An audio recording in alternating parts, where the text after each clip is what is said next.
And we've been joined by UCF coach George O'Leary. As we said, the Knights are 3-0 overall.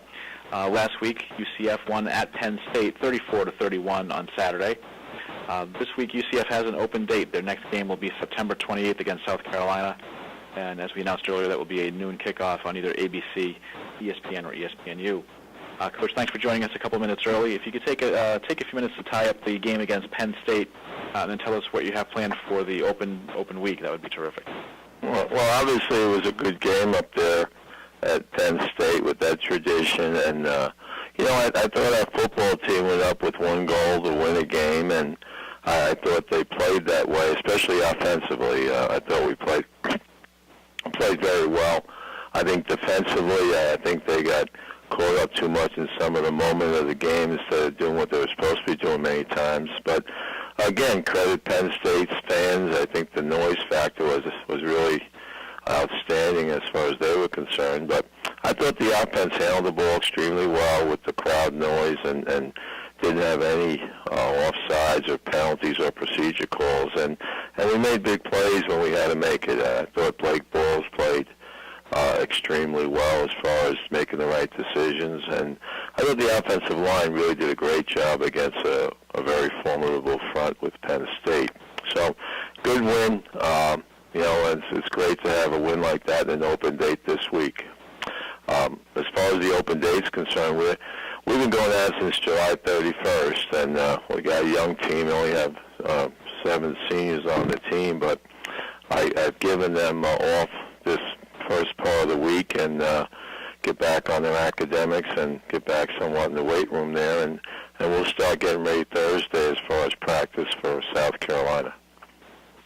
Take questions for Coach George O'Leary. Hit *1 on your telephone to join the queue, and the operator will introduce you. And we'll go first to Paul Tenorio with the Orlando Sentinel.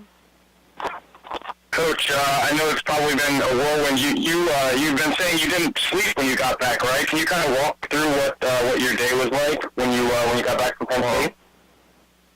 Yeah, well, someone asked me what did I do? I go out to eat or something like that. I said, no, really. I said we didn't get back till about 1:30 Sunday morning, and I do my show right the TV show at 2:30. So I got done that, and it was about 3:15 or so when I went out and got breakfast, and I just came back and started watching the tape, and I got home Sunday night, and that's the life of a coach. That's not nothing new, I don't think, for me, but that's something that I enjoy doing, and but I didn't get home until Sunday night about 7:30.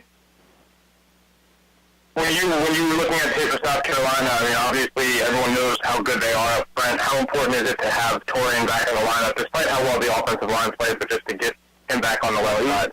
He's back full speed. I watched them.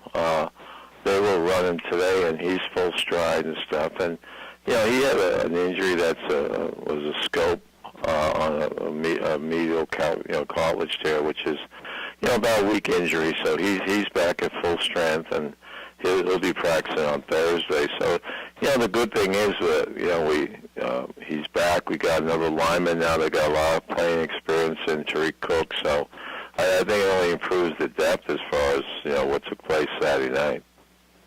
So he had a scope done? He had a scope done last Monday. Okay. Wilson did. And so, but it was day to day if he can come back. Some of the pros play in a week, but we did the right thing, and he's ready to go, running full speed right now. So he'll be practicing on Thursday when we get back to the practice field. And do we have any other questions? Okay, go ahead, Paul. I'm sorry. Coach, just to keep going, they just announced the kickoff time for South Carolina's noon. Obviously, it's going to be a little bit hot, but how important is it to have that stadium packed, and what does that noon kickoff mean to you? Well, I love playing in the afternoon. I like playing in the daylight, and basically I know our team does too. And I think it'll be great for our fan base, everybody. It'll be a lot of excitement. I think South Carolina's a great football team, and obviously I'm just starting to watch tape on them now, but they got an awful lot of good athletes out there, and obviously they're very well coached. So it'll be a good matchup. We're going to have to play extremely well.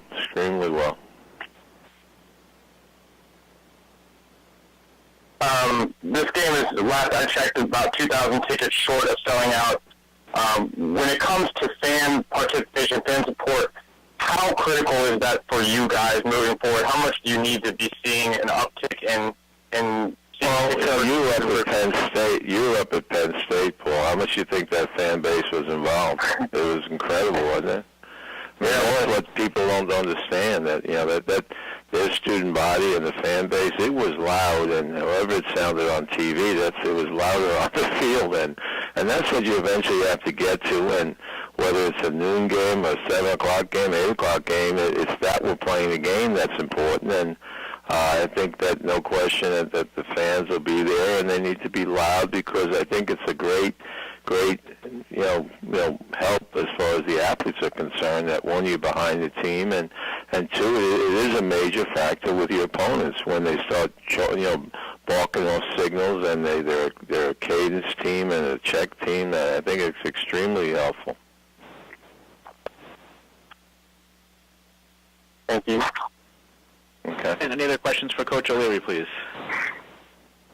And we have no more questions. Thank you. Coach, well, thank you for your time this week. Look forward to talking to you again next Monday.